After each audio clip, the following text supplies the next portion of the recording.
Good evening.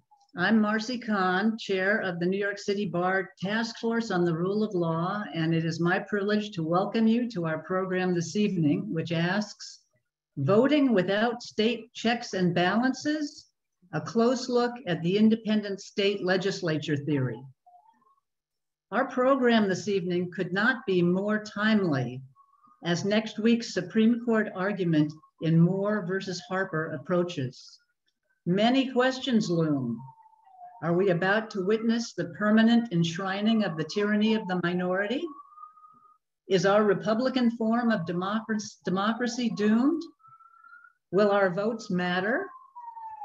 In the past year, we have seen state courts in Nevada and New Mexico having to issue orders to counties which have refused to certify the results of free and fair elections. And just this week, similar refusals are the subject of court proceedings in Arizona and Pennsylvania. How is our enfranchisement to be assured and the Republican form of government promised by Article 4, Section 4 to be guaranteed if state court review of enforcement of state election laws is curtailed?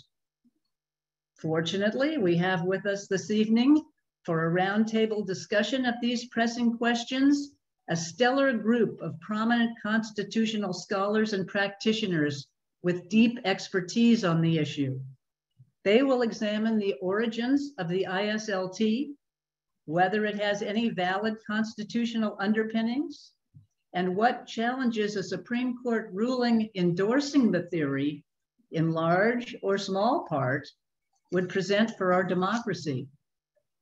We are proud to partner in developing this presentation with the Brennan Center for Justice, as well as our sibling co-sponsor of tonight's program, the City Bar Election Law Committee, chaired by Rachel Harding. I offer the thanks of the Rule of Law Task Force for their contributions to educating us all on this critical issue. Before we get underway, I wish to thank our program chair, Professor Anil Kalhan, and our co-chair, Professor Jennifer Rogers, for their leadership in taking the task force on a deep dive into this critical issue. And just before we start, I need to explain the format for tonight's virtual discussion on Zoom. Professor Kalhan will introduce the outline for the program and our speakers, and he will guide their presentations in our roundtable format. After that, the speakers will be glad to take questions from the audience, and they may also ask questions of one another. All members of the audience will be muted during the program. The Zoom chat function is disabled, but you can type your questions into the Q&A function by clicking the tab at the bottom of your screen. We may put some links into the chat from time to time.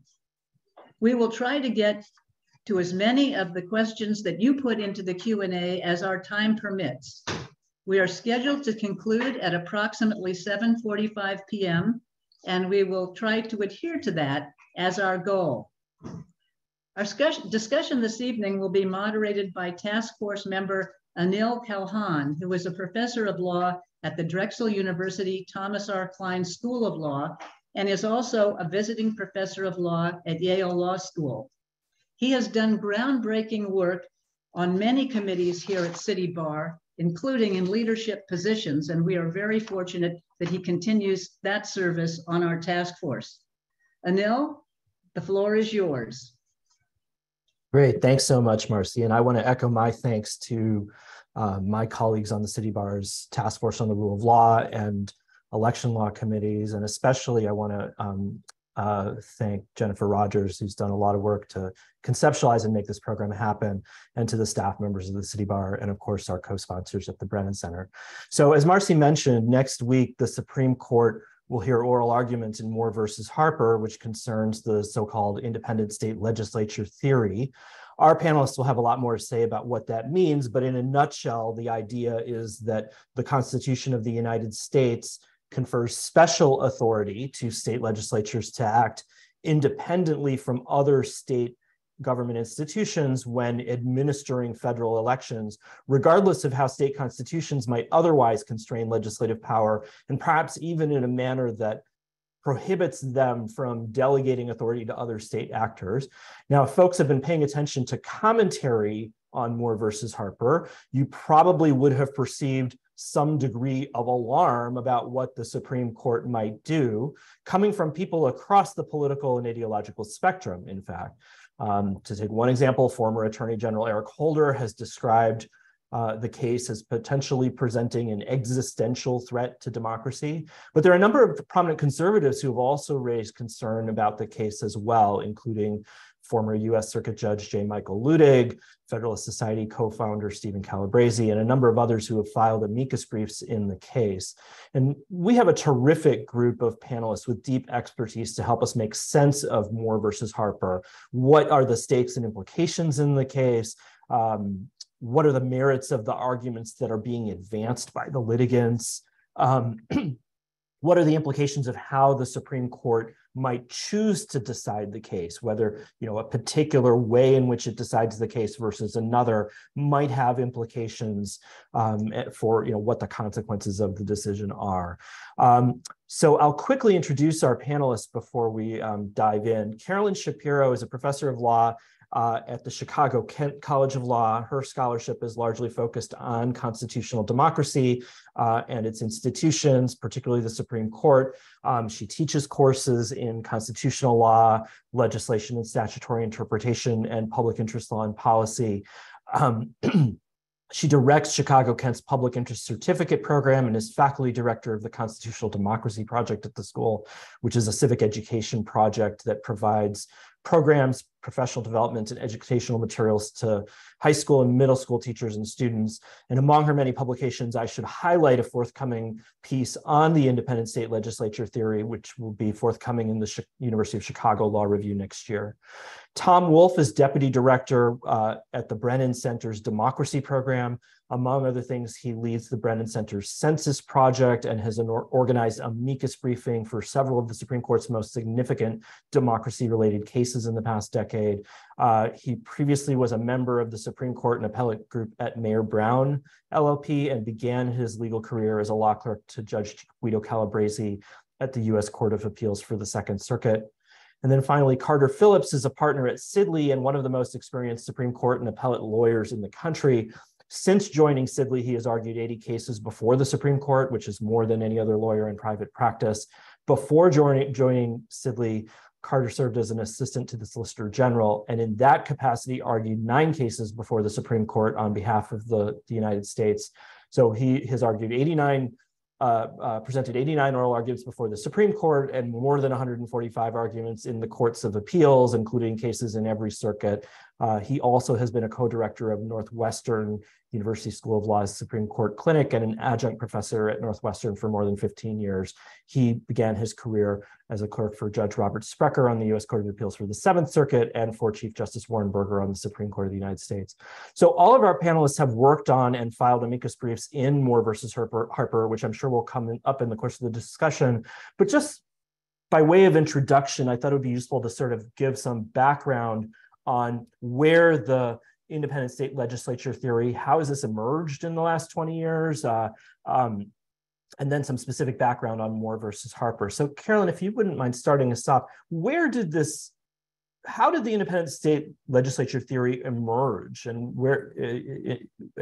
how has it come to the fore after not really being an issue that was present for a very long time?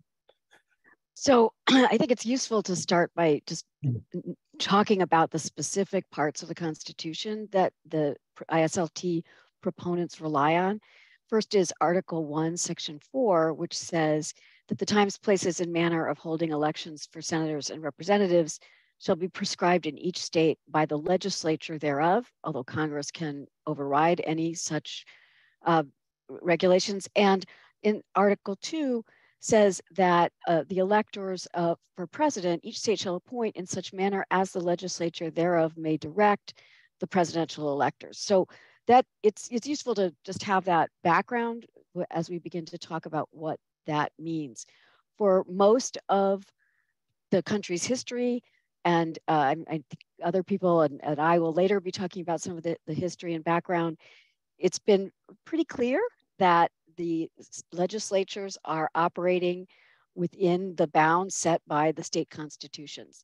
But there's been a couple of times when some people have argued that in fact, that language giving legislatures this authority somehow frees them from the constraints that ordinarily govern what legislatures do. And in the modern era, the most contemporary era, this really arose during Bush versus Gore or the 2000 election. There were actually two iterations of how the ISLT came to the US Supreme Court in 2000. The first was actually in a case called Bush versus Palm Beach County Board of Canvassers. In that case, the Florida Supreme Court had construed Florida election law to require the Secretary of State to accept amended election results under certain circumstances as counties were attempting to figure out whether or not the ballots had been properly counted. I won't get into any of the technical details there.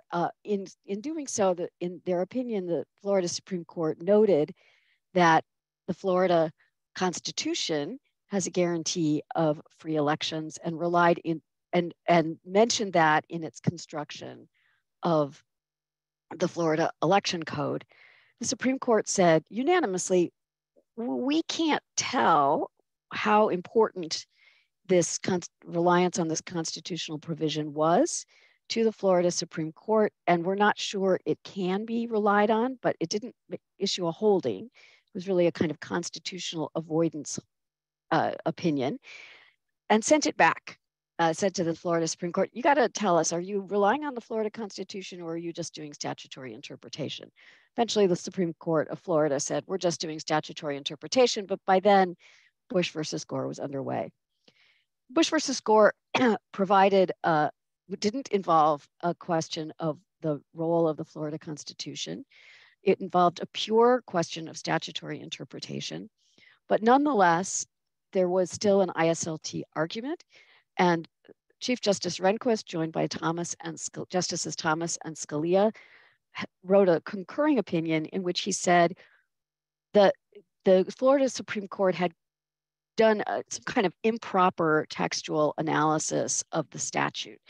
And what Chief Justice Rehnquist said with no citation, and it really was an unprecedented statement, was that because of this language in Article 1, and in this case, Article 2, giving the legislature this special authority, the text of the statute takes on special importance when it comes to statutes governing federal elections. Didn't really grapple with the fact that the same statute governed state elections as well, but simply said that the Florida Supreme Court had improperly construed this statute. So that's until 2020, where things had been left after the 2000 election. There was some commentary, but it fell away. People stopped paying attention to it until the 2020 election, when several important potential cases came to the Supreme Court where it was possible, it turned out didn't happen, that, for example, when the Pennsylvania Supreme Court required ballots to be accepted, mail-in ballots to be accepted up to 3 days after Election Day, that if the US Supreme Court embraced the ISLT in that case as it was asked to do, perhaps those ballots couldn't have been counted. As it turned out, it didn't matter for the result of the election. The Supreme Court didn't end up taking that case. I should say one more thing, which is that in 2015, the US Supreme Court rejected in a 5-4 decision one of the more extreme versions of the ISLT. The people of the state of Arizona passed an initiative amending their own constitution and creating an independent commission for redistricting, including for congressional redistricting. And the Supreme Court held that did not violate the Article 1, and that in fact the Constitution, as amended by the people of the state of Arizona, could preclude the legislature from redistricting itself. Great. So Tom, if you could pick up and tell us a little bit more about the emergence in the 2020 election and its aftermath of this theory. I mean, one of the things that's somewhat funny, as Carolyn mentioned, there's a concurring opinion in Bush versus Gore, but of course the per curiam opinion in Bush versus Gore rather famously said, our consideration is limited to these present circumstances and will never be heard from again, or at least we're not purporting to have precedential effect. So it's sort of, there was some prominence to this in the context of the 2020 election. Can you tell us a little bit more about that? Certainly, and thanks for having me this evening. I think one way of entering this is this question about whether the ISLT is sort of salient to the Trump campaign's various attempts to change the outcome of the election. So, without a doubt, the Independent State Legislature Theory was part of the toolkit to subvert the 2020 elections. But critically, the ISLT is not a license to coup. I think the sort of dominant media framing of this is that the ISLT is basically going to set up a scenario where state legislatures can ignore the popular vote, send up slates of fake electors, things to that effect. But I think really importantly, the ISLT would not permit that to happen. They would not allow state legislatures to ignore the popular vote in congressional or presidential elections. But, overriding the popular vote or appointing fake electors really aren't the only ways to subvert elections. So another way, and this will kind of retread some of the material that Carolyn just raised, but it also works in this way, which is to change which votes count. And that was part of the toolkit, all oriented towards laying the predicates for overturning the election. So take the Pennsylvania example. COVID and problems with the Postal Service at the time were interfering with mail ballot returns. The state court in Pennsylvania determined that mail ballots that arrived several days after the election would still count. The Trump campaign thought that those later arriving ballots might favor the Biden campaign, and so excluding them might help turn the vote in Trump's favor. So the campaign went into the state courts and tried to argue that the ballots that arrived in that extended window shouldn't count because the legislature didn't authorize the extension.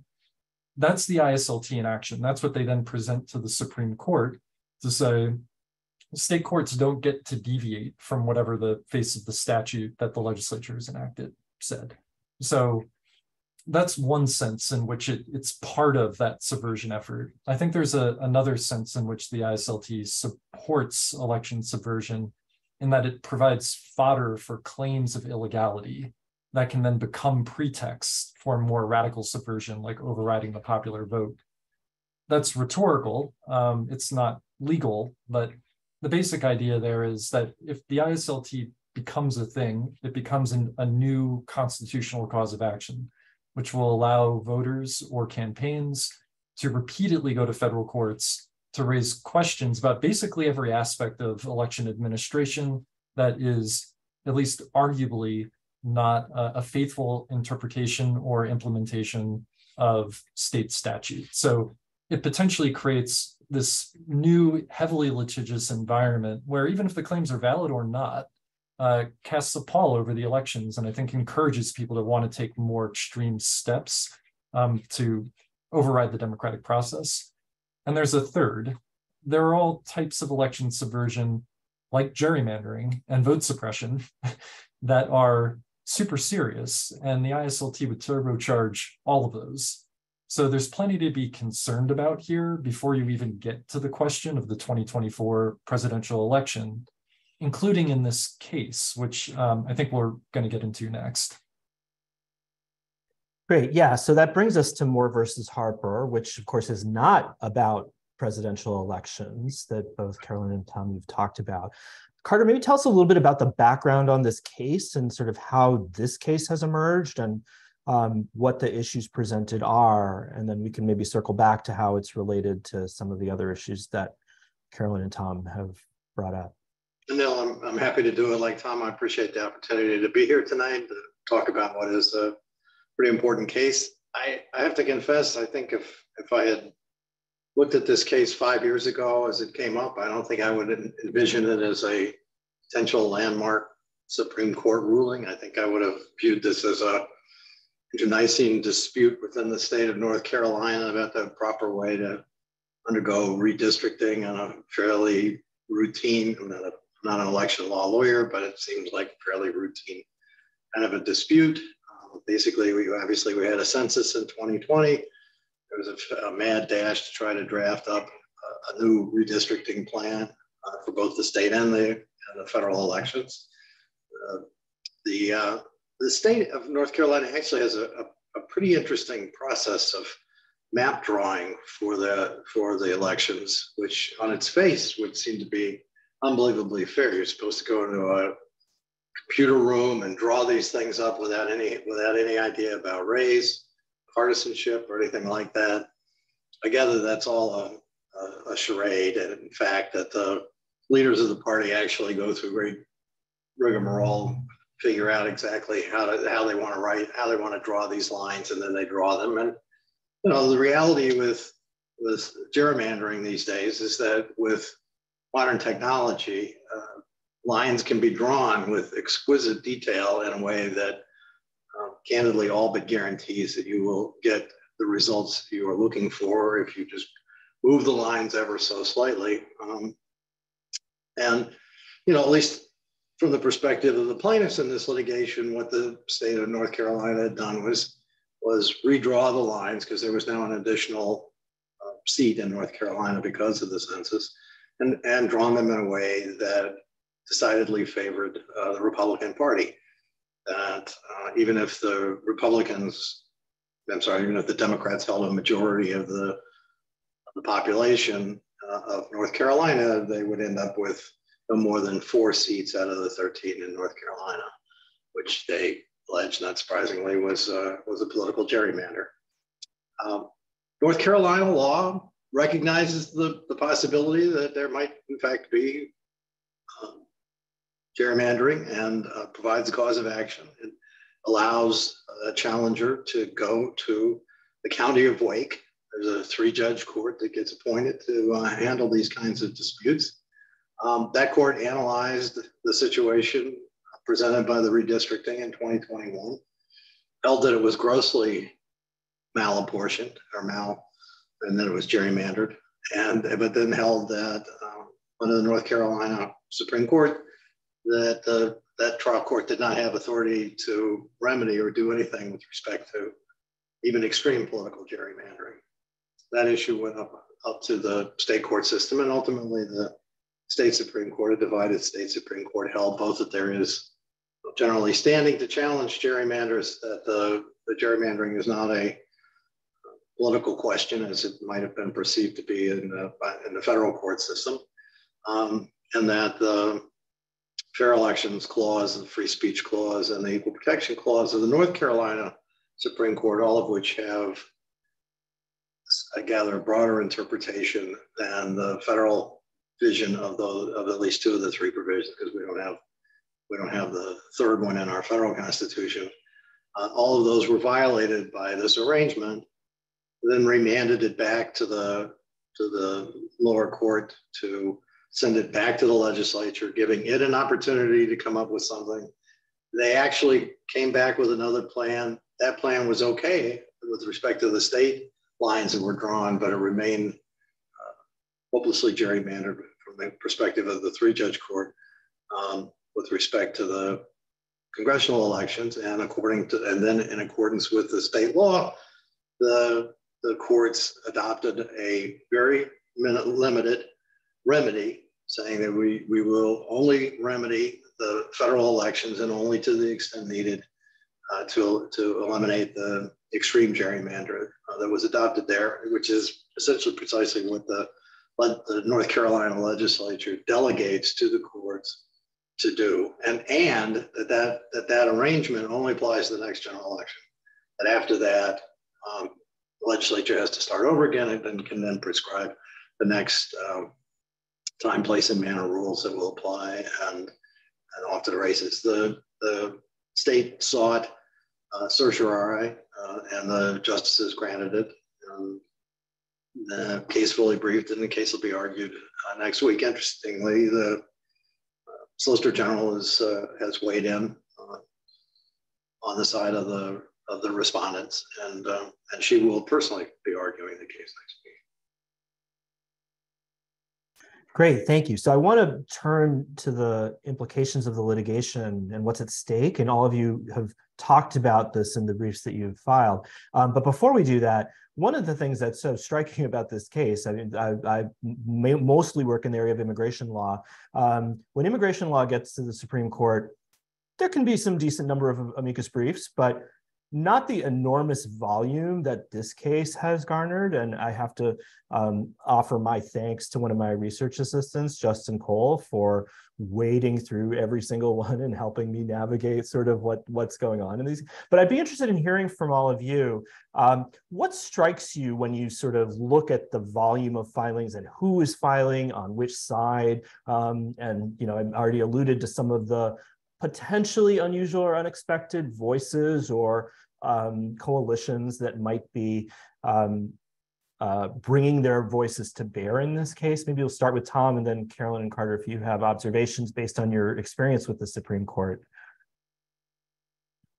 About 70 briefs in total were filed, 48 in support of the opponents of the theory, 5 in support of neither party, and then 16 in support of the legislators who are pushing the ISLT on the court.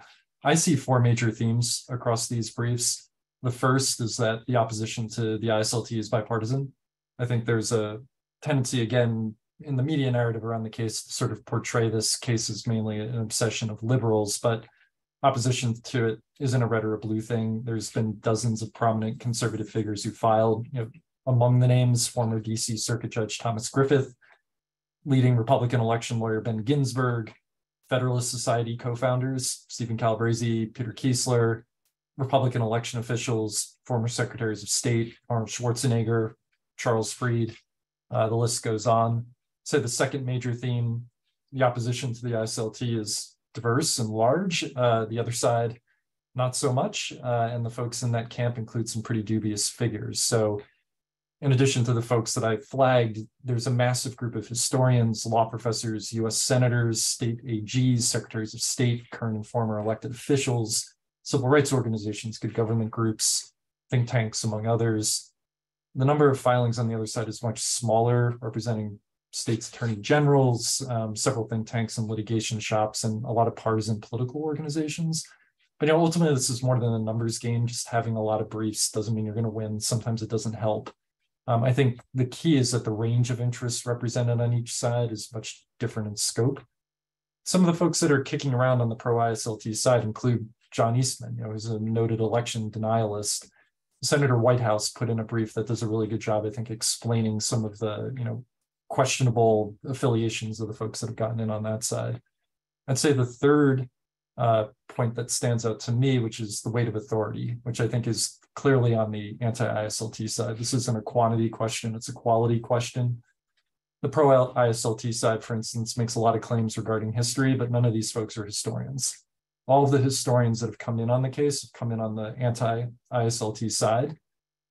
They've made very clear in their filings that the ISLT is bunk. There's no 18th century rationale for it. Similar thing with election officials. The fourth theme, and then I'll, you know, curtail this. The potential harms in this case are very significant, and the NC legislators are basically asking the Supreme Court to ignore them. So a lot of the briefing that came in on the anti-ISLT side is focused on this question of harm. There was never a desire on the legislators' behalf for the court to look at that question in the first instance, and there's no meaningful engagement with it in their reply brief. There's very much this kind of pay no attention to the man behind the curtain dynamic going on here. It's critical, not just because policy should matter, but when you look at the consequences and then you ask the proponents of the theory to provide something vaguely approaching a compelling justification for embracing the theory, they can't give the court one. And I think when that's the case, it starts to have ripple effects on all the different types of arguments they're making, whether it's the textualist argument or a historical argument. If you can't come up with a good reason for the framers to want this, there's a strong reason to doubt, you know, for example, that that's actually what they meant when they wrote the words they wrote. So those are sort of, I think, the four major things that stood out to me. Great. Carolyn, Carter, you're both close observers and participants in the Supreme Court and its work in various capacities. What are there things that strike you about the briefing in addition to what Tom has said, or differently than what Tom has said? I'll jump in first. I have to say, I think I would echo much of what Tom has said in terms of the bipartisan nature of the opposition to the ISLT, but also the emphasis on the real world effects, the consequences. We have elections officials, we have states, we have people who are going to have to actually function in a world in which, if the court embraces the extreme versions of the ISLT, we might have the same statute having different interpretations for federal elections and state elections. And just getting into, that's just one of many examples, those kinds of consequentialist arguments, I think, is very important and is a challenge to some of the ways that the Supreme Court, some of the justices on the Supreme Court right now have been approaching their task, which has been much more of a, well, it doesn't really matter what the consequences are. What matters is what we think it meant in 1789.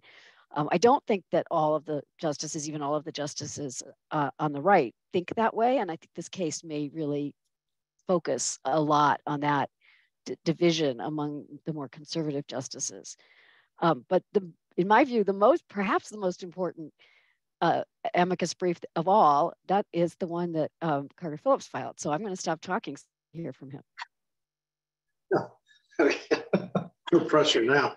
I'll make another couple of observations about the amicus briefs in general, and then if we want to, I can talk about the specifics of the brief that we did.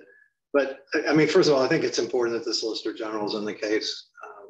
The United States is invariably the single most important amicus, and while to be sure that doesn't guarantee anything, it certainly helps a lot. Second, the court has made a lot out of history in the way we engage in constitutional interpretation in the last couple of terms. And for advocates like me, it has shifted our focus pretty dramatically from the way we would normally brief a case. This is sort of a classic kind of a case where you read state legislature, I think intuitively you wouldn't, I don't think you wouldn't jump immediately to the idea this is designed to confer upon state legislatures extraordinary authority that they wouldn't otherwise have, and the ability to disregard all of the other institutions of state government. So then, okay, that's fine. Let's look at it in context. And what is the context? I think that interested me the most is that there's almost none of that kind of a historical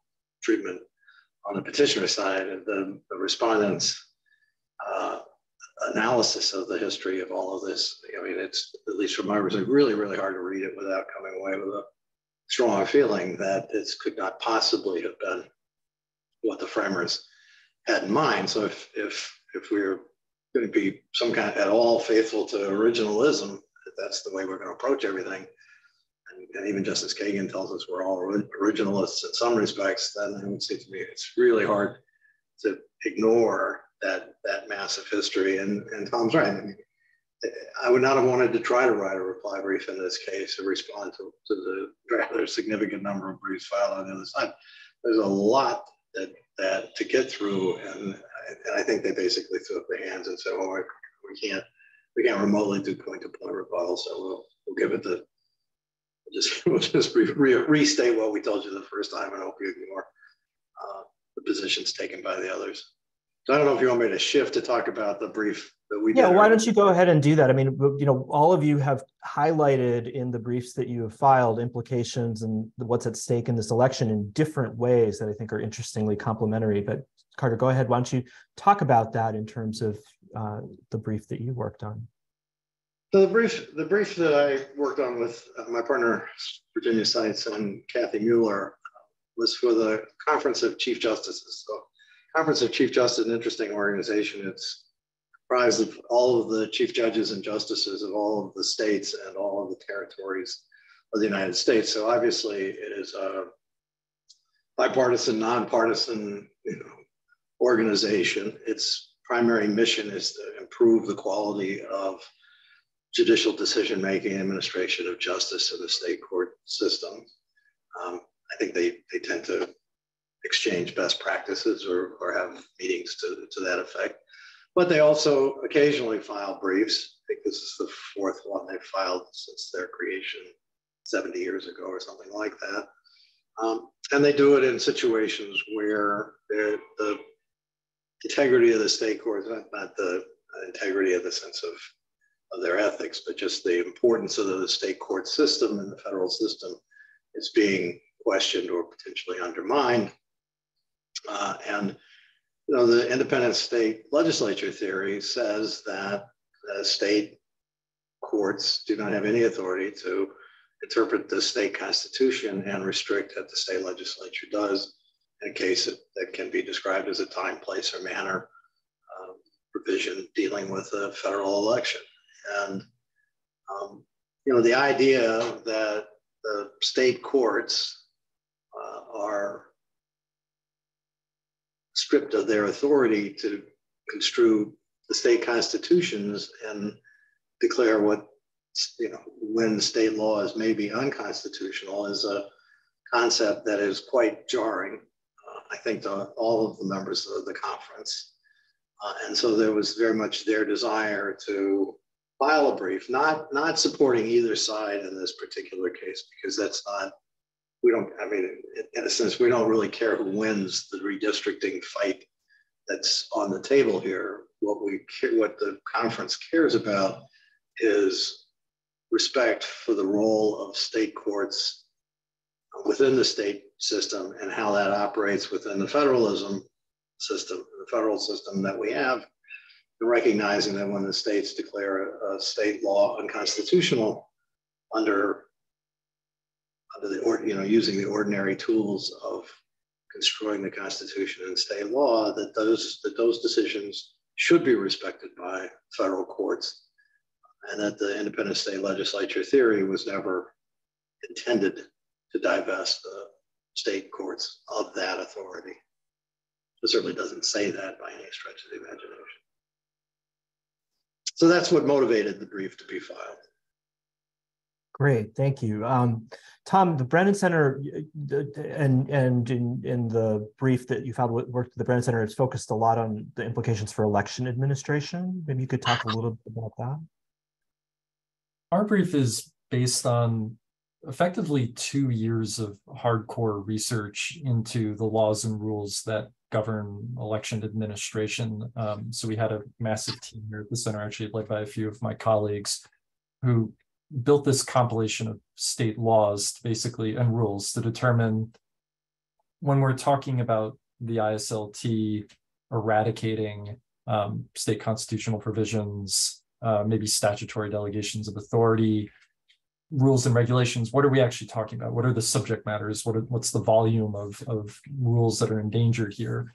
We found that there are at least 170 state constitutional provisions, at least 650 statutory delegations of authority, and thousands of policies that the ISLT would potentially endanger.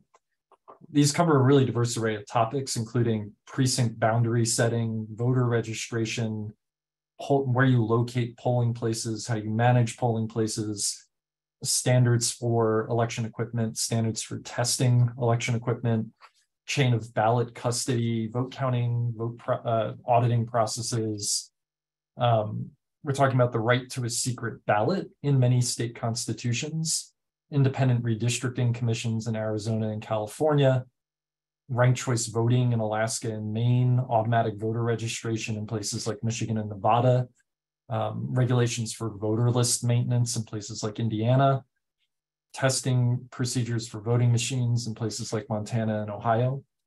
In many cases, this brief reinforces a lot of the harms that both the party briefing on the bottom side and the amicus briefs raise. But we add one more wrinkle in that we help the court kind of quantify the impact. I think this is especially important for dealing with the various, like, quote unquote compromise positions that have been floating around both in the discourse and in the briefing. As we show, these compromises still endanger an intolerably large amount of law.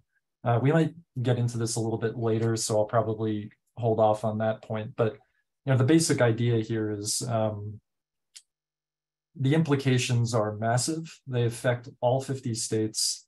They affect virtually every aspect of election administration.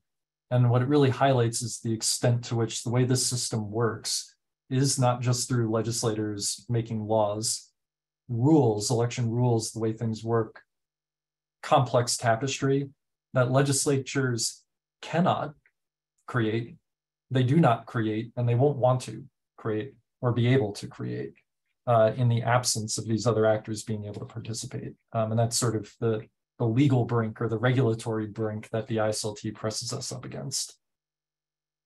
And just maybe to put a finer point, are there in all of that exhaustive research, are there any positive implications for election administration that you and your colleagues have identified? I think like if chaos is a positive aspect of election administration, then I think I've got a theory for you. Okay, great, or not so great. Carolyn, so from in your brief, you offer some important thoughts about judicial review and the role of federal courts, but it would be also great to hear a little bit about some of the things you say in your article about democratic legitimacy.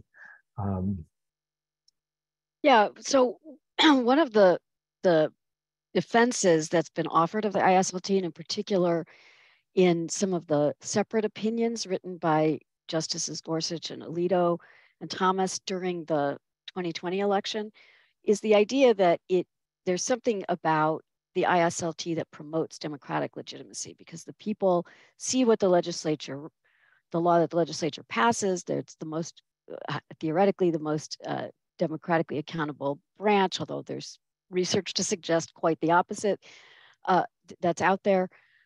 And that a particular textualist approach to statutory interpretation is necessary in order to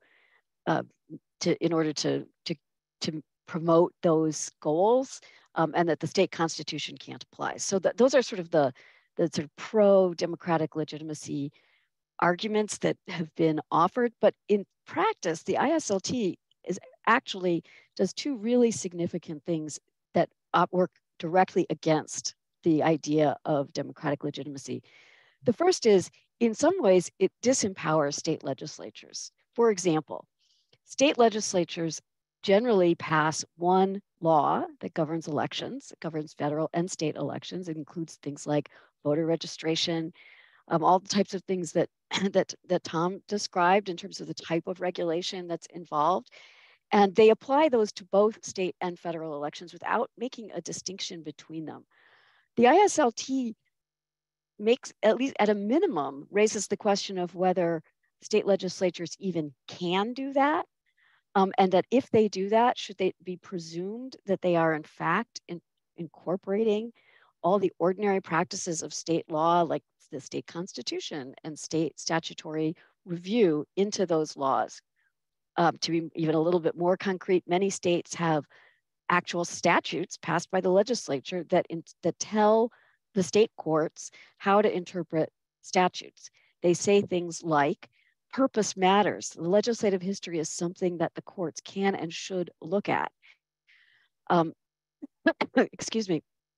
So the ISLT, we don't know what would happen.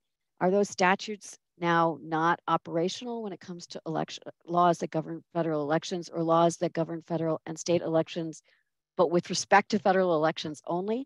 So there's an enormous amount of, so that's one way in which the state legislature's legitimacy and ability to function as it ordinarily functions will be called into question.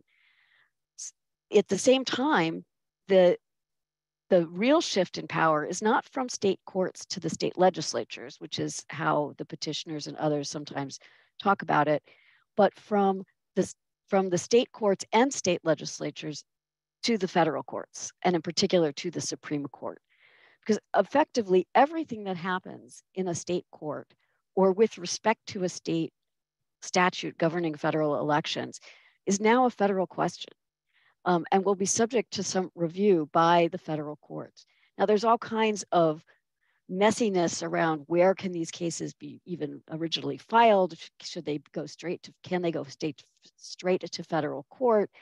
But leaving aside the procedural nightmare that would follow, it really that shift in power really can't be ignored. If a legislature is passing laws that it understands are going to be interpreted in a certain way and against a body of precedent that exists in their state, the Supreme Court, the U.S. Supreme Court, isn't going to be able, especially under the very short timeframes and urgency of election litigation, isn't going to be able to learn that entire body of state law, isn't going to be able to understand the legal culture and the political culture in which the laws were enacted. And it really is just divorces state law from any, and the actions of the legislature itself from the ordinary political process and legal process of the state. Can I just add one last thing, which I could talk about this for a long time, and give you a lot of different examples of consequences, but there are consequences as well, not just at the sort of higher level of democratic legitimacy and messing up ordinary practices of state law and judicial review, but there are going to be consequences for candidates and voters. People may not know what laws apply. For example, New Hampshire, the New Hampshire Supreme Court in 2021 struck down a registration law as violating the state constitution. Does that law still apply with respect to federal elections? Do people in New Hampshire have to register through that system in order to vote in federal elections? Or will their votes even count if they haven't registered through that system? If a state court says drop boxes are allowed under a mail-in voting regime, but the federal courts disagree, does that mean from the voter's perspective that if they use the drop box, their votes will only count in the state elections, but not in the federal elections? Those are some of the kind of really basic questions that will confront voters, candidates, election administrators across the board. There will be just massive amounts of uncertainty that trickles down to everybody. Thomas, did you want to add anything? Yeah, I think there's one theme that's emerging as we're talking about the kind of different issues that our briefs took a beat on, which is this kind of ultimate question about what's the ISLT about and what's the kind of damage here. The way I think about the ISLT in many respects is that it's basically a bid to destroy the system of checks and balances that we've had in this country for the last 200 years. So for centuries at this point, state legislatures have shared power with other parts of the state government to shape the way the rules take shape. So state courts, they review, sometimes they amend or alter. They're applying state constitutions to do that. So state constitutions are providing a boundary and context, both for what the legislators are doing and what the courts are doing.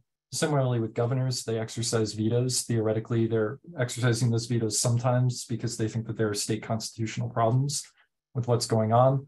The people themselves also shape these rules, like when people use direct democracy to create independent redistricting commissions or change the way voter registration works, which is something they've done in at least 5 states. So what the North Carolina legislators are basically proposing here, and what any proponent of the ISLT is ultimately proposing, is replacing a system of checks and balances with a system of legislative supremacy, where at the end of the day, there's really only 3 sources of authority on the way elections run, or federal elections run, which is your state legislature, a gridlocked Congress who maintains power under the Electors Clause to make or amend laws for federal elections, but will they actually do that?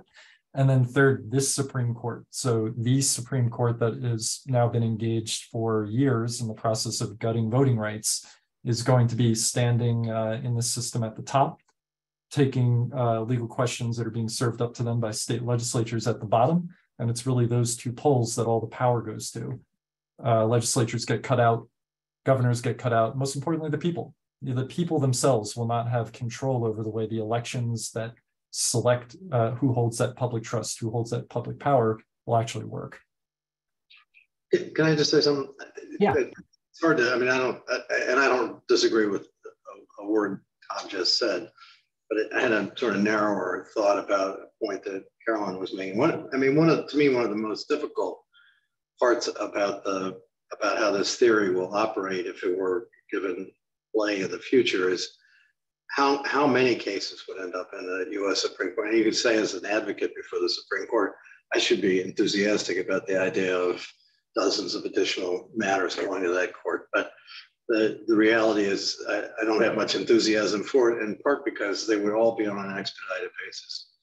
And as much as I like arguing in the Supreme Court, I would prefer to have more than a day or two to think about a particular problem before I stand up in front of 9 people. But the point that has always struck me is I seriously wonder whether Justice Rehnquist's concurring opinion would have made any reference at all to the independent state law theory if that issue had been briefed with even 10% of what has been put before the court in response to this particular grant of certiorari. It's the one thing that I really believe is that the court is not at its best when it moves with extraordinary speed. That there's a reason why it's thought of as a deliberative body. That's because the adversarial process is much more impressive if both sides have a full opportunity not only to write up their own arguments on each side, but also then to get additional amicus assistance to flesh out, particularly in a world where the courts, as I said earlier, much more focused on history, which is a much, much more difficult undertaking for lawyers than what we normally. It's bad enough when we used to, once upon a time we used to have legislative history that you could look at, but at least there was usually a volume of legislative history and everybody could agree or disagree about what's in it. Now we have history, which is essentially limitless in terms of what information, and we don't even have much in the way of guideposts as to which periods of history count and which ones don't. A lot of issues still to be sorted out on that score. And all of that in this context being decided in a week or 2 weeks, while the balance of power in some respects is saying, in the balance, we did not write and this is not, I'm not speaking for the conference on this one, we did not write a brief on the ramifications of it, just as commenting as a practitioner before the court, having an enormously large number of cases to decide on an incredibly short time frame is not good for the court. That much I'm certain of. If I could just add to that, I completely agree with the ISL. What's happened so far in the ISLT world, I think, is a great illustration of what Carter just said. In 2020, we had 3 justices who really went all in on their commitment to the ISLT in these shadow docket cases, these cases that came up that they had very little time to decide, that they had very limited briefing on. And these are 3 justices, Gorsuch, Alito, and Thomas, who are avowed originalists.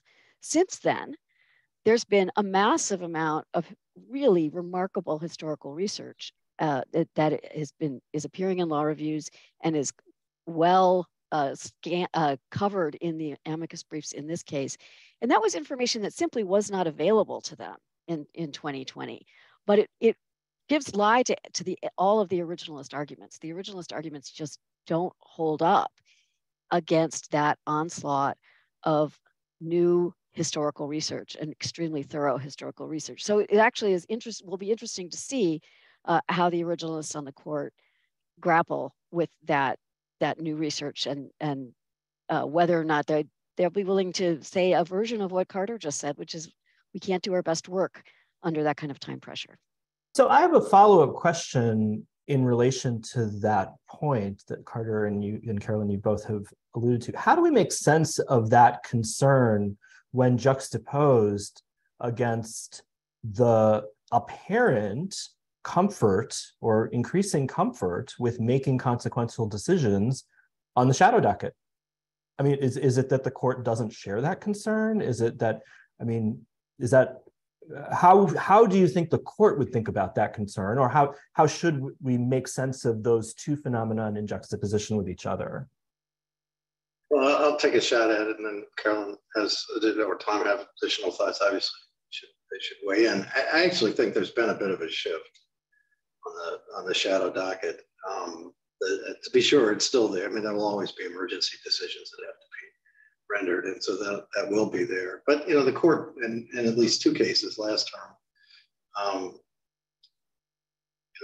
entered an order, but then also granted certiorari, asked for expedited briefing, held full argument, and I think that the experience from those actions did exactly what I think the court knew would. I don't know that the court knew it, but it's exactly what I said earlier about how the court operates, which is, it was all done very quickly. Speed is, I think, not a positive fact, but the wealth of information, like the abortion case out of Texas and the use of the extraordinary efforts by the state of Texas to keep their abortion statute from being reviewed by a federal court.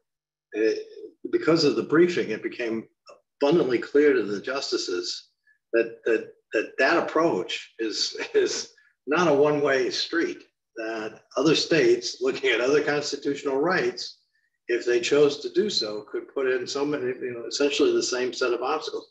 I don't think that's what they thought when they originally responded to that issue. I think they had a knee-jerk reaction and came to a conclusion. And then after not that at the end of the day the outcome changed dramatically, but I do think it required the court to worry about a lot of issues that they wouldn't have. So I think in general, I think the court would prefer if parties didn't ask them to decide things on an emergency basis. I know that's been true. I know that was true prior to the last 5 years. The justice had a strong aversion to deciding emergency issues. I suspect on the whole, there's probably a movement back in that direction, but they would prefer not to be asked. And to some extent, they've with this administration, I guess they have declined to intervene in at least a couple instances where, at least in the last 4 years, they might. Is that because of the administration? Is that because of the nature of the issue? It's hard to tell. I'd just as soon not be. I don't want to really test this and have a new administration, racing up every time you lose a case in a particular court to get the Supreme Court to intervene. But I guess I question the premise of your question, and which is I don't think they're that comfortable with it. They may have been at one point, but I think the fallout from making some decisions and that way caused them to step back and rethink whether or not that, at least as an institutional matter, is the right way to proceed. And the difference here, of course, is that in the elections context, you have no choice. You have the most unbelievably compressed. I mean, it is like the death penalty. You got a date certain, and something's going to happen, and so you don't have any choice but to decide it in that time frame. And it is really hard for me to imagine that the justices are really enthusiastic to have the enormously, mundane issues, candidly, that could come up, even though not terribly important issue, but it's now a federal question, and you're going to decide where the polling booths ought to be. I mean, you can't get those issues resolved very well except by the Supreme Court, unfortunately, because there's no other way to figure out how to. There's no mechanism for dealing with it efficiently if you take out the entire state process. I think that I agree with Carter that the court is at least aware of the downside of expanding its shadow docket and just making these very consequential decisions in that way. And it may not be the first reason for them to not embrace the ISLT, but it's undoubtedly a consideration that if they do embrace the ISLT, they are inviting an unending number, an increasing number of emergency applications every time there's a federal election. And some of them are going to be about really picayune things like, was this person properly excluded from the ballot? And some of them are going to be about, perhaps deciding the outcome of elections, and they're going to become the chief election law arbiter in the country, always under this enormous time pressure. And I don't think they want that. I think unfortunately for the court, they've become, or at least for a few conservative members on the court who seem like they've been stumping for the ISLT, they're a little bit of victims of their own cleverness, because the problem they've created now is that, as Carolyn noted at the top, there isn't any authority for this theory. It's been being called a doctrine, and I think there's been a move to rebrand it as a theory because doctrine suggests that there is some pedigree that simply doesn't exist. The dynamic that's been driving the case forward is basically a combination of Justices Alito, Thomas, and Gorsuch writing concurrences and dissents and statements suggesting that they might be interested in it. And now, after what litigants have seen with 4 years of the court under Trump, the moment the justices suggest the law might be different, litigants start acting like it already is. And so as long as there is not some sort of statement from the court that definitively puts the ISLT down, they've just now incentivized all sorts of litigation. And I think the first place that people had to act on that impulse was in these redistricting cases like North Carolina. There's another case coming out of Ohio that's currently getting briefed up on cert. So they may not now have a choice, but it's their fault. There are things that the court could do to stop it, but it requires probably a more forceful response than we're going to get until they get through all the briefing and argument. Great. So let's turn to talk about the merits of the arguments that the petitioners are advancing. I thought it's important to get the stakes of the litigation, since that's of concern up front. But why don't we talk about the actual argument? So the core, argument that the petitioners, or like they lead in their brief with, is really a straightforward textual one, right? So I think, Carolyn, you were highlighting the text of the provision, right? The time, places, and manners of holding elections for senators and representatives shall be prescribed in each state by the legislature thereof, not by the state. And so what the petitioners say is that this was a deliberate choice by the framers. In fact, actually, they highlight what they refer to as the Pinckney plan, which would have allocated authority to the state and not the legislature, and that highlight that they point to evidence that this was revised in the committee of detail, diving into the record. So why shouldn't this textual argument about the language of the Elections Clause simply carry the day, right? That the provision refers to legislature, not state. They could have said state, and they didn't. So Carolyn, why don't you start us off with that? Yeah. So they also, in many places in the Constitution, of course, say Congress has the power to do things, and nobody thinks that when the Constitution says Congress has the power to do things, that means Congress has the power to do things without judicial review. So the fact that it refers to the legislature doesn't in and of itself mean there's no judicial review or any state constitutional limitations. But in addition, there are, I don't think it would be impossible to read the words in this way, but it is impossible to read the words in this way in the face of everything else we know about what was happening at the time and what has happened since. So it is a completely contextless way of looking at the words. The founders were very, very aware of legislatures as the creatures of their state constitutions. They weren't some kind of platonic entity that exists without the parameters of the state constitution. And in fact, the Supreme Court has already said this in the context of the lawmaking process. In two early cases, in the two cases in the early 20th century, the Supreme Court was asked to apply a version of the ISLT to lawmaking procedures. When the legislature redistricts and the governor exercises a veto, is that veto valid?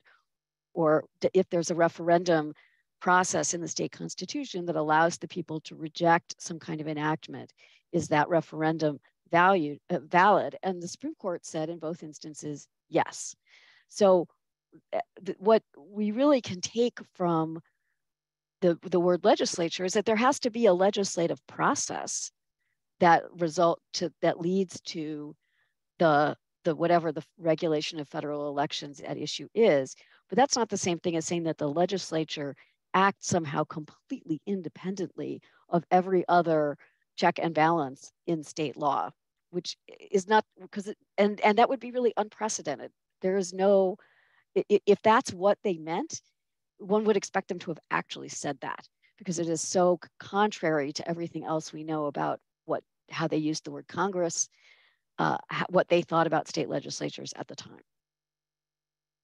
So what the petitioners say, I think, perhaps in response to that kind of position, is that, well, there's what they call a fundamental structural mistake because of the nature of the process and function that's at issue, right? What they say in their brief is that regulating federal elections is essentially performance of a federal function, not a state function. So it would be anomalous to allow that function to be constrained by state constitutional limits. And essentially, if I understand what they're saying correctly or accurately, it's that essentially that state legislatures are enlisted as federal entities effectively when they are performing this particular function. I mean, am I getting that right in the characterization of what they're saying? And if so, what is the response to that? I think, well, I think that is in part what they say. And again, it's not it wouldn't be impossible to imagine that being what happened, but that's not what happened. And there is a federal check. The federal check is Congress. It's not as if the state legislatures and the way that they go about doing things can be divorced from federal interests, or what the states do are somehow can't be. The federal interests aren't relevant to that. Congress has the power to act. So the idea that somehow state legislatures get this special delegation that nobody else gets, Congress doesn't have the power to act without federal judicial review, but somehow state legislatures have this special power to act outside of the ordinary structures, does not, again, there would have to be some affirmative indication that that's what was intended in light of the context of this in which the Constitution was drafted. And the Pinckney plan that the petitioners rely on was the papers we have from the Pinckney plan are actually come from years later. They aren't contemporaneous papers. And the petitioners actually spend quite a bit of their reply brief. It's the one place where they really go in detail responding to arguments, trying to explain why, nonetheless, despite the fact that the Pinckney plan is not a contemporaneous document, it should still be understood to describe what was intended in 1787. So I would just add to what Carolyn said. I mean, you could envision a world in which an initial draft of the language talked about the state, and then the second draft comes in and says state legislature, recognizing that you're talking about, there's a federal interest that you're protecting, and therefore there's a special scheme that needs to be put in place to deal with that. And then and if you have the contemporaneous notes that shows that this was a conscious choice somehow that the framers had made, it'd be kind of hard not to kind of think, okay, well, there are certain consequences of the flow. Maybe you would ultimately come to the conclusion that that's what the Constitution means, but you would certainly have, I can understand the momentum that would come from that. If you don't have that, however, and all you really have is a reference to state legislature, and the contemporaneous history doesn't exist, that it's all made up. In fact, in some ways, it always struck me that the Pinckney stuff actually probably helps the other side's argument the best, because the reason why the later analysis of it just says the states is because Pinckney just thought that's what it was, the state legislature meant the states. He didn't see any distinction between the two, which to my mind, if that history tells you anything, it tells you that the independent state legislature is wrong. And then at the end of the day, even if you're trying to protect the federal right, it doesn't, or a federal set of interests, it's hard to understand what is the state court system, or alternatively the governor, although that court's gone the other way on the governor, but how does that screw up the federal interest as long as Congress has the authority to step in and protect that federal interest? So it seems to me, if anything, it would say that I wouldn't want to just leave everything in the hands of the state. I would want the state system to work out. And if it doesn't work out right, you've got Congress as a safety valve. So it seems to me the much more sensible way to read this. Although, I understand how this is like a lot of legal theories that I've come across in my career. It seemed really plausible in the first 30 seconds, and maybe I even said it out loud, and then people laughed at me, and I thought about it some more. I really, okay, that was a great thought. Too cute by half, but great thought. I mean, this falls squarely in that category. It's one that it's just gotten so much more momentum than I would have ever expected from this process. I'm hoping that given the way this case is now teed up for the court, that'll stop that momentum. One other thing I would throw in, there's another textual argument that really hasn't been amplified in the case, but it responds to the question you had raised about this federal function argument. In fact, this argument that ultimately when the state legislatures are making rules for federal elections, they're performing a federal function might be the most weight-bearing rebuttal argument that they've raised in their reply brief. I think it appears about a dozen times. There's a very simple textual response to that, though, which is also found in Article 1, which is the legislative vesting clause, which says that all legislative power under Article 1 is vested in Congress. If that's the case, how does another element of Article 1 invest state legislatures with federal legislative power? And the answer is it doesn't. So even Justice Thomas agrees on that point. So I know that they need an out, but that one is not it.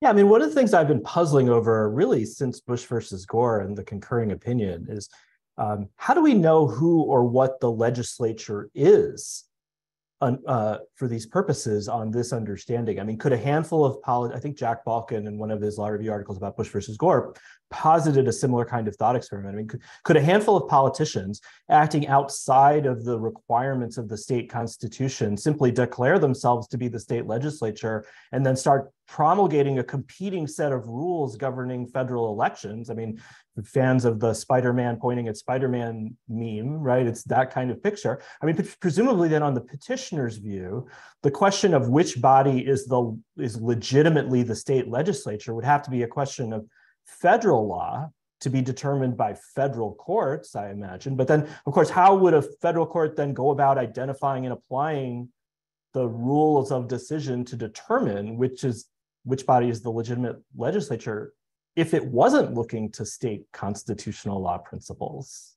I mean, what would it just sort of invent a separate body of law to determine what the rule of decision is to determine who the legislature is? I guess that would be the brooding omnipresence. It's finally back.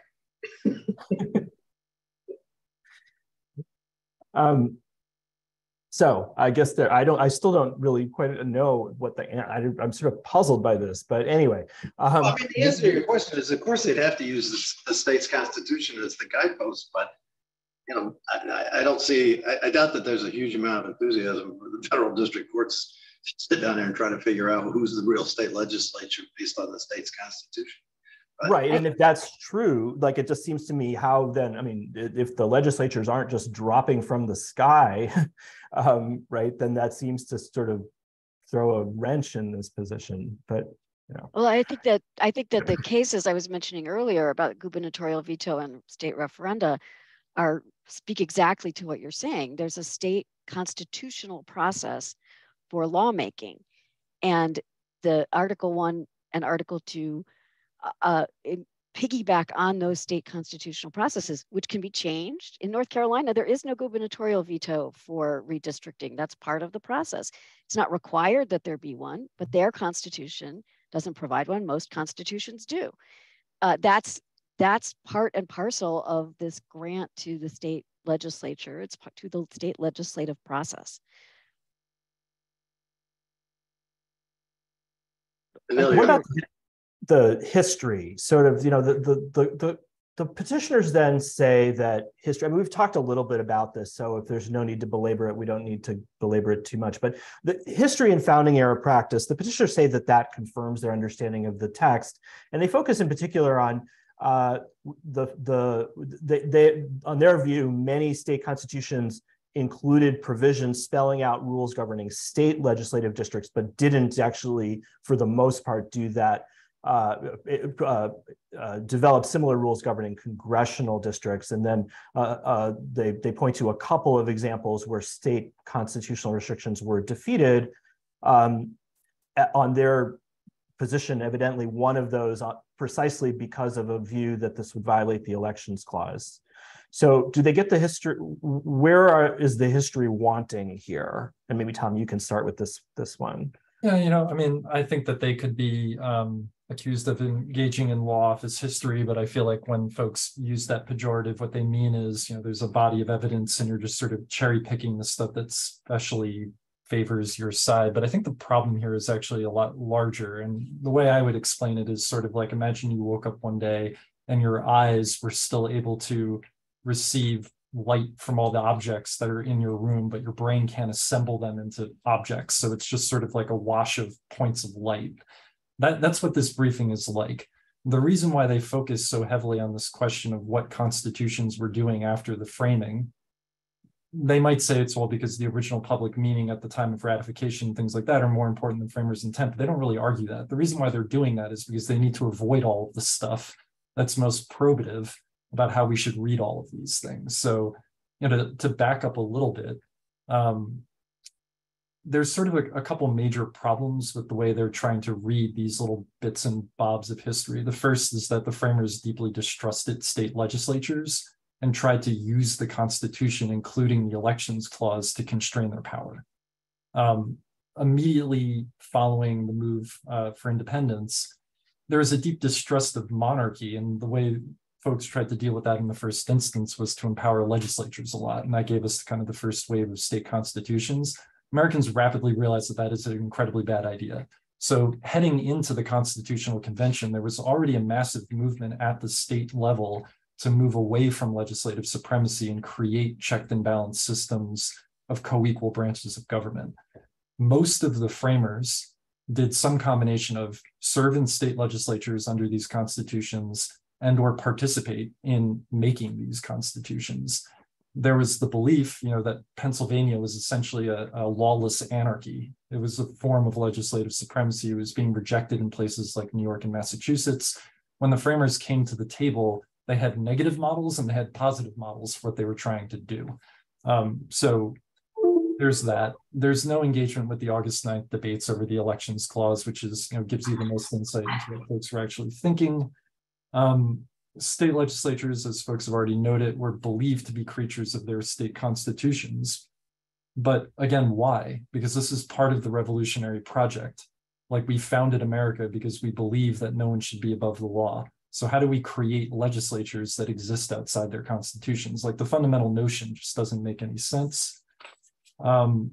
Judicial review was also well established. It dates back and includes a tradition that goes back to the British Privy Council. I think Bill Traynor, the current dean at Georgetown Law, did a good job explaining how, even if you couldn't find examples of congressional maps being struck down early, which is not a surprise because they didn't exist until the Constitution was created, there is a tradition of the courts stepping in specifically to deal with legislative overreach. There's none of that. And so they're stuck in this situation, that we have spoken about now already about Pinckney, where they've got basically one thing that's not even a real document, and they have to hang so much of their case on it because they just can't grapple with the larger narrative. If you have any sense of why America exists, there's no reason to believe that any of the words that you're reading in the text of the Constitution or in subsequent state constitutions are ratifying a notion of legislative supremacy. It's just fundamentally anathema. It's not an idea that was in people's heads in the 18th century. And so, the only way I think really to win on the history from the petitioner's side is to try to get the court lost in the bark of very specific trees so that they don't see the forest. That's the only way to do it. Carolyn, Carter, things to add about the history? I would add that it's not just the founding era history that's important. It's also the course of practice since then. And in the analysis that the court engaged in the case in Giaffalo of a couple of years ago, it's a case about whether or not states can bind presidential electors to vote for particular candidates. The court said yes. And in doing that, the court surveyed not just founding era and 12th Amendment era law or history, but the course of practice since then. And it's a kind of Madisonian liquidation. There's an article coming out in the Harvard Law and Public Policy Journal that talks about this from this liquidation perspective. And if you look at that course of practice, it's extraordinarily consistent. Yes, one can cherry pick a couple of moments where there was something different happened, but as early as 1792, we have the state of Delaware is amending its constitution to regulate when and where congressional representatives are going to be elected, 1792. So if you look at the liquidation of these provisions and the course of pretty much unbroken practice, definitely all the way through the 19th century with a couple of minor exceptions, and well into the 20th century, there's just no historical support for this other perspective. So even so the history is overwhelming, not just in terms of the original public meaning, but also in terms of how it's been understood since then. And that's part of why adopting the ISLT now would be so incredibly disruptive. Because everybody has operated on the assumption for 250 years that state legislatures operate as part of their state legal system, including the Constitution, including the courts, et cetera. And when they regulate federal elections, if the course of practice were different, our election system would look different. We would have already been able to account for it, but we haven't.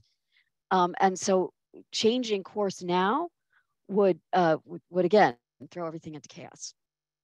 I can't add anything to that other than I will make the comment that in these public meaning cases, the court has been looking at it's text, history, and tradition. So you have to take the whole package, and at least in most instances, it's not simply a snippet here and a snippet there that's sufficient to get you to where you want to say that's what the framers must have had in mind in this. But what was most striking to me goes back to what did you glean from the amicus briefs is that the record is so to my mind so one-sided that it would I would think it would cause all 9 of the justices at least pause to go down here, and that's just on the history. And then not to mention the consequences. Why they would think that this is worth the candle is beyond me.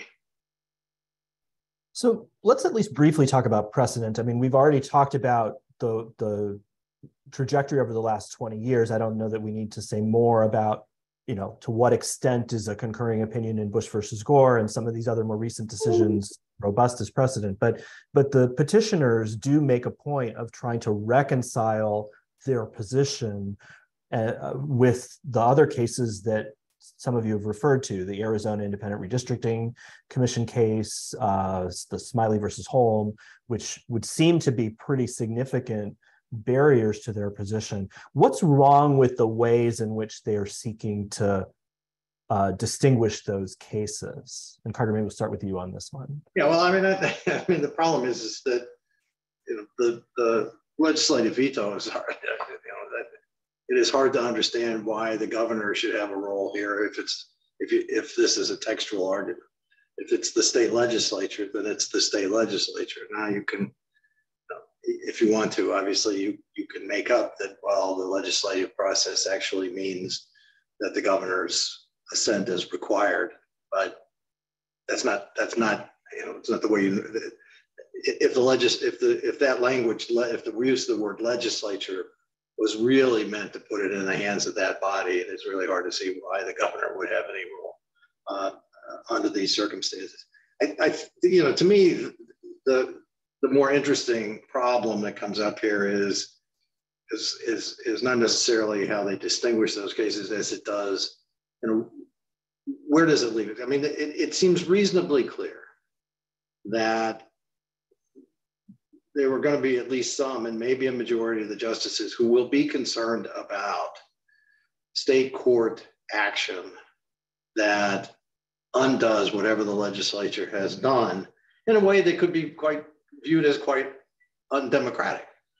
Right? I mean, to use the Pennsylvania example, if you had a situation where the state legislature says everything has to be counted by a date certain under all, you know, ties down every detail in a precise way as to when a ballot has to be in to be counted, and the state Supreme Court comes along with a decision that says, "Oh, we just think that's bad policy, and so we're going to do something different." You know, are there circumstances in which you can get at that? And so, to me, that, you know, I think that's what they're playing for. Is you've got to come up with an approach that will allow you to deal with that problem.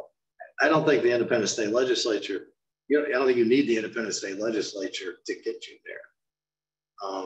And I suppose that the last part of what we'll talk about is sort of what, even if you don't get the independent state legislature, what are you going to get at? But I mean, those are the problems to some extent that you sort of have to think about. You know, I mean, is there any reason to distinguish between procedural and substantive rules, or the nature of the Constitution? You only get that had anything to do with the independent state legislature. That has to do with when is it ever appropriate for frankly the U.S. Supreme Court to intervene in response to a state decision, and under what standards do you do that? That was frankly the last part of the amicus brief that the Conference of Chief Justices wrote, and to my mind, that's still the most difficult and complicated problem to solve. Carolyn, Tom? So we've accumulated a number of questions, so I want to make sure we have time to get to some of them. So maybe I'll just pose the final question for each of you before we turn to them, the other questions about what are the implications of different ways in which the court might decide this? And, you know, what might a broad versus narrow disposition of the case look like? And then what would the implications of how the court chooses to decide the case? Carolyn, maybe we'll start with you on this. Yeah, so it's unlikely, I think, that the court, if it adopts some version of the ISLT, I think it's unlikely that the court is going to answer all of the questions about just how broad its adoption is. For example, there's not really an issue in Moore versus Harper about statutory interpretation. It's purely a question of whether the Constitution and the state Supreme Court applying the state Constitution can invalidate this redistricting plan. So some of the more maximalist versions of the ISLT provide that the Supreme Court, U.S. Supreme Court, can engage in a special supertextualist, or has to engage in a supertextualist analysis, or the state courts have to, of statutory interpretation. And it's unlikely that the court, even if it adopts the ISLT, is going to tell us what it thinks about that, because it's not at issue here. But there are some things that the court could do that would be broader or narrower. For example, it's very clear in Moore versus Harper that the particular challenge is to a law that really only governs federal elections. It's to congressional redistricting. So there's the issues that arise in some other contexts where you have an election law that governs both federal and state elections, I'd say a registration law or a ballot deadline, just aren't, the complications presented there aren't present here. So I could imagine a relatively narrow version that would say something like, where it's clear that the law at issue is only about federal elections and therefore is not incorporating the rest of state law into it, maybe then there would be some room for the ISLT. That, of course, would invite a lot of legislatures to create dual systems, which would present problems. I don't think it's a great outcome, but it might be somewhat better than having the Supreme Court intervening at the last minute with these disparate interpretations. Some people have suggested that maybe the right approach is to say that the court, that state Supreme Courts might be able to invalidate something, but shouldn't, the redistricting, but shouldn't be able then to order a new map. I think there's a question about that in our Q&A. The problem with that, again, is that it doesn't take into account that the ISLT is not just about redistricting. I mean, as I said, the court could limit it in this one particular way, but the overall theory is not limited to redistricting. And so if state courts can't remedy unconstitutional maps, then can they remedy other things that are unconstitutional? What do they do if at the last moment, if we're right days before the election and there's something happens and they have to make a decision, there isn't time for the legislature to come back into session and decide what the new regulation is going to be for the upcoming election.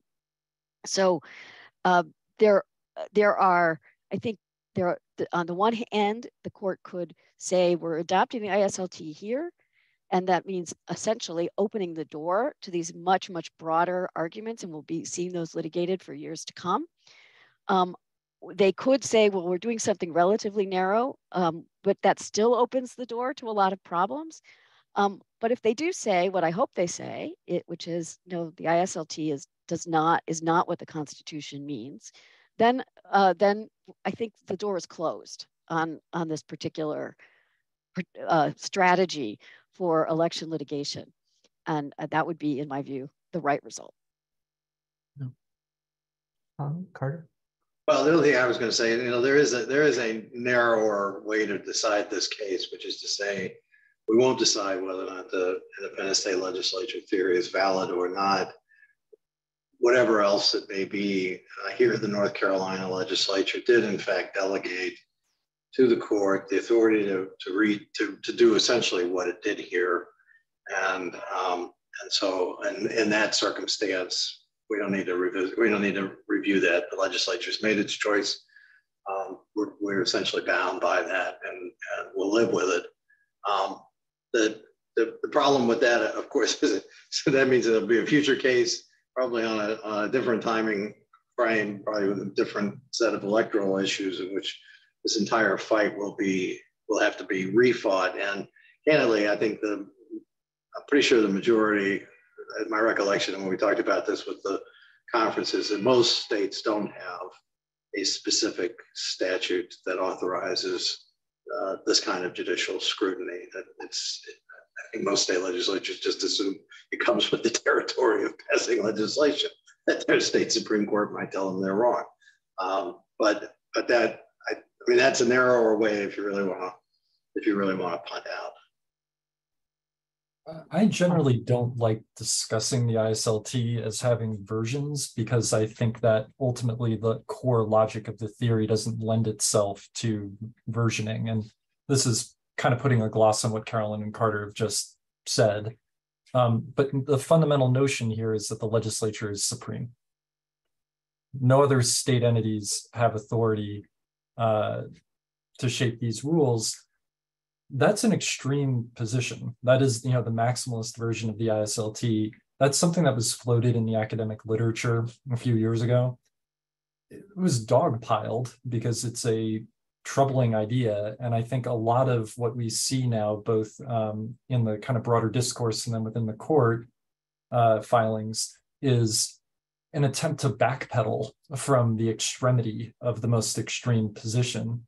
The difficulty is, it's sort of like planting a flag on quicksand. And this is something we get into a little bit in our brief, but the distinctions don't really hold up. It's hard to find a doctrinal reason to include certain things and exclude other things. Like, why would you allow governors to continue to veto, but not allow other state actors to participate? The only argument you have is, well, the court already decided that, so we're not going to get into it. But there isn't like a deeper principle behind that. And that's sort of a version of a problem that appears time and again.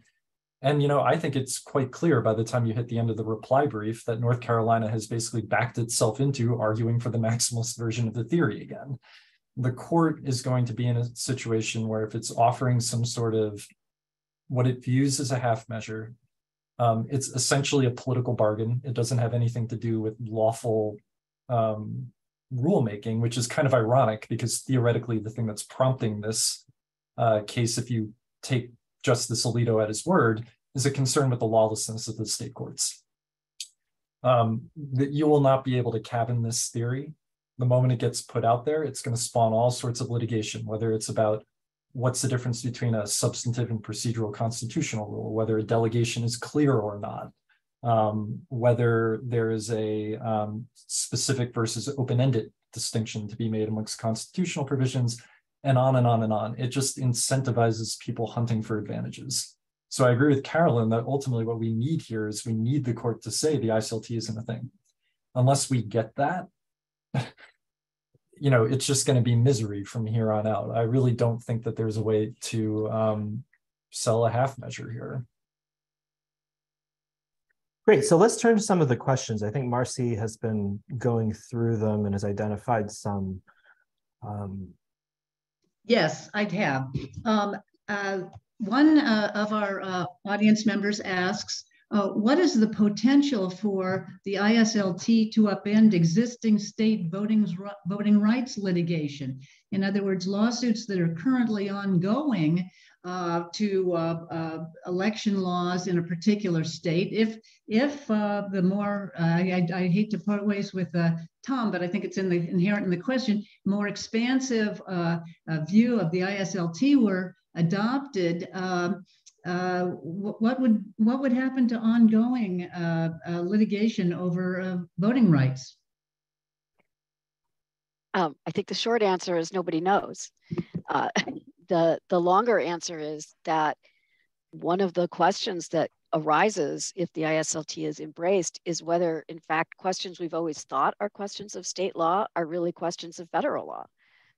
If the question is, what does this state law mean, for example, if that's really a question that has to be answered in a particular way using a particular methodology due to the ISLT, then maybe the place to go is not state court. The place to go is federal court. So that because the state courts are likely to incorporate all this, precedent and pre-existing standards that the ISLT would say don't have a role, don't have a place. So it's possible that there will be a move to say that these kinds of questions have to go to federal court, maybe even first. On the other hand, many of these types of litigation involve, again, statutes that govern and constitutional provisions that govern both state and federal elections. So in that instance, I would think that there would be, at least as to state elections, the litigation would continue, but then there would be a battle over whether or not whatever the outcome is applies with respect to federal elections as well.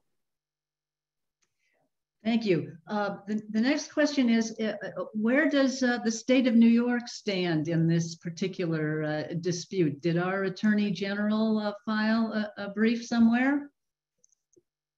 Do we know? Maybe a we short don't answer know. I'll provide while I'm filibustering to just confirm my understanding of the state of play is that New York provides a very strong example of how kind of both sides' oxes are gored by the ISLT because most of the gerrymandering litigation this cycle involved Republican gerrymanders. In New York, it involved a Democratic gerrymander. Had the ISLT been the law of the land, that Democratic gerrymander would still stand. And so, that's an instance in which kind of both sides, Ox or Gourd. New York filed a brief as part of a coalition of about 20 state attorney general's offices led by DC and Illinois opposing the ISLT. Okay, another question is there a role in this discussion, or will there be a role, do you think, in the court's analysis of it, of the constitutional requirement that I mentioned initially, that Congress must assure the states have a Republican form of government? I think Article 4, Section 4, the guarantee of a Republican form of government. How do you expect that would play into the court's handling of this, if at all? Well, the court has resisted relying on the guarantee clause for really anything at all. So I don't anticipate that it's likely to play much role in the court's analysis, but I do think it speaks to a different question that somebody asked, which was, what the Constitution doesn't require there to be legislatures at all. And so if a state doesn't have a legislature, what would that mean? I think the guarantee clause, as well as provisions like the clauses we're talking about, that presume the existence of legislatures. And so to the extent that there are, but that they don't presume much else about the existence of legislatures. But the bottom line is I don't think the guarantee clause is going to play a role at all. Okay. Another question is, isn't it true that Congress has said that state constitutions should be taken into account by state legislatures? How do the proponents of the ISLT get around this problem of dealing with the state constitutions? I think this was addressed certainly by Carter in his brief, but I think you all have addressed it on occasion. Isn't that a problem for the ISLT proponents when the state constitutions provide for judicial review? Most certainly, and there are two briefs that were put in the case by amici, one by a law professor named Derek Muller and another by an independent scholar named Michael Rosen that sort of unpack that point at a greater level. It offers one way of resolving the case, which is essentially Congress said via statute that when states make these rules for congressional redistricting, they're doing it by law, and that means the entirety of the state's lawmaking apparatus. That provides a form of out in this case, but it doesn't get us out of the bigger problem that Justices Alito, Thomas, and Gorsuch, and to an extent Kavanaugh, have created by giving life to this theory, because if there's not a shot taken at it in this setting, it's just going to appear again in another case. Another member of the audience asks what the three of you think as to the fact that perhaps this question was not even ripe for judicial review by the court. There's no split in the lower courts, and the original case has not reached its conclusion in the North Carolina state courts. Why didn't those 2 points, as typically happens, prevent the Supreme Court from taking this case?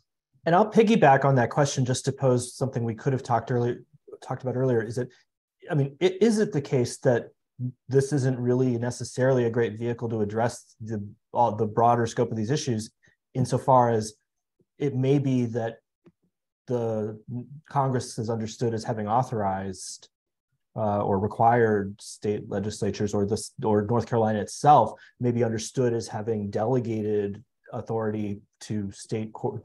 Delegation may not be the right word, but involved state courts in its processes expressly as a legislative decision. It's always, I'm reluctant to try to speculate as to why the court grants certiorari in one case as opposed to another, but the reality is the Independent State Legislature Theory is out there. It has been out there for some time. It's going to need to get decided at some point. The petitioners have teed up the issue in its broadest form, and indeed, as Tom says, at the end of the day, they are pretty much stuck with defending it in its broadest form. And so in that sense, this may turn out to be an excellent vehicle in which to evaluate that core doctrine. And we'll see if there are 5 votes to kill it now, then we can go back to what other issues are kind of interesting for the rest of the world to deal with. If there aren't 5 justices to do that, then there are alternative, narrower grounds that can be sought, and you can fight to live another day, see if there's a way to resolve this case without doing any more damage. I mean, Tom's right. If there aren't 5 votes to end this theory now, regardless of what the court does, it's coming back. It may take a year, probably won't. It'll probably be back faster than that. But I think they knew they had to resolve this question at this point because they've created enough of a ruckus out in the legal community, and the petitioners teed this one up as cleanly as you can do it. So are you optimistic then that they will reject the ISLT, Carter? I know that's your hope for your clients. But, well, I mean, I mean, I'll tell you after the oral argument. Okay. Well, Anil, I think it would be time for you or our panelists to offer any closing remarks that you might have, and then I'll conclude the program. Yeah, the only thing I just want to note is that I've shared with our colleague Eric Friedman links to the briefs by our panelists in case folks are interested in reading them, as well as Carolyn's forthcoming law review article, which is definitely a must read on this set of issues. And if folks want to dive into the ocean of amicus briefs, they're all linked on SCOTUS blog. I've shared that link with Eric as well. That's all in the chat. Thank you, Anil, and thank you, Eric. So let me just ask our panelists, anything further you'd like to leave us with, Tom? Never turn down an opportunity. So you might think that after the hour and 30 minutes we've been talking here in pretty dire terms, like, would we actually be optimistic? Here's my take on this. Any justice of the Supreme Court who thinks that they're going to be able to write a majority opinion supporting the ISLT in any version is going to have an extremely difficult time, because under any rubric that the court should care about when it's making its decisions, the ISLT is nonsense. Originalism, text, structure, historical practice, precedent, policy, they all point in one direction. The court should reject the ISLT. Now you might say, look, we are in a post-Dobbs, post-Bruin world.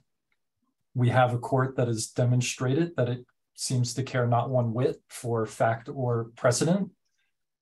Where does that get us? And my response is exactly right. We are in a post-Dobbs and post-Bruin world.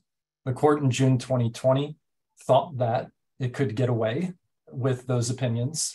I think it thought that it had more capital than it did. It spent it all.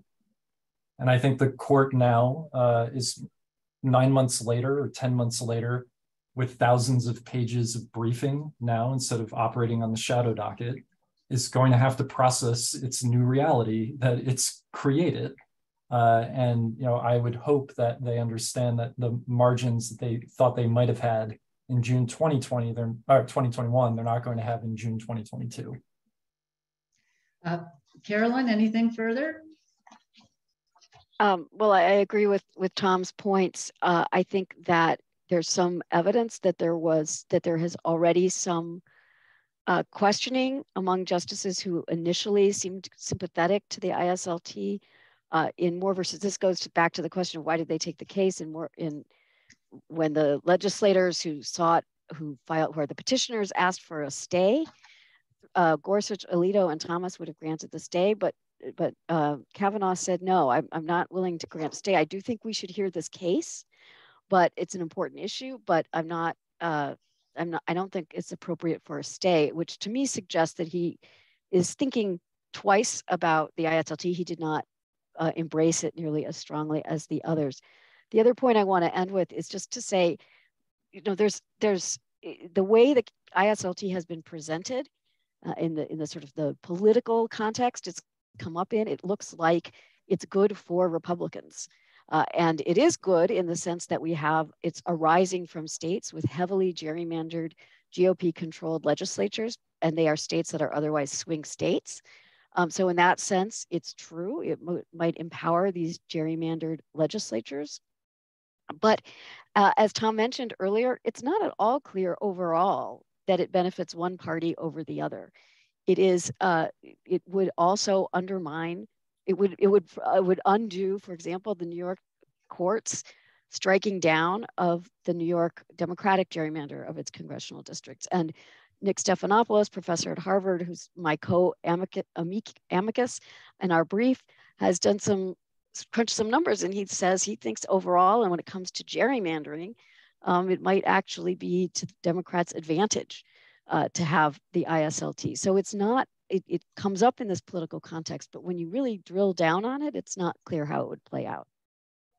And Carter, last word from you. Well, I never want to challenge the justices to try to come up with a theory in the face of a fairly overwhelming presentation on the other side. So I'm reluctant to go down Tom's path, but I will say I do think any objective reading of all the briefs in this case do make an unbelievably powerful argument that independent state legislature theory does not have any support for it, and hopefully that's where the justices will come out. Okay. On behalf of the New York City Bar and the Rule of Law Task Force and our co-sponsors, I want to thank our speakers, Carolyn Shapiro, Tom Wolf, and Carter Phillips, for their incredibly illuminating insights into this situation. I want to thank everybody in the audience as well for spending part of your evening with us. We hope you have found this discussion informative. I certainly have. And we have much to consider as we await the arguments and the court's decision in Moore versus Harper. Thank you very much and good night.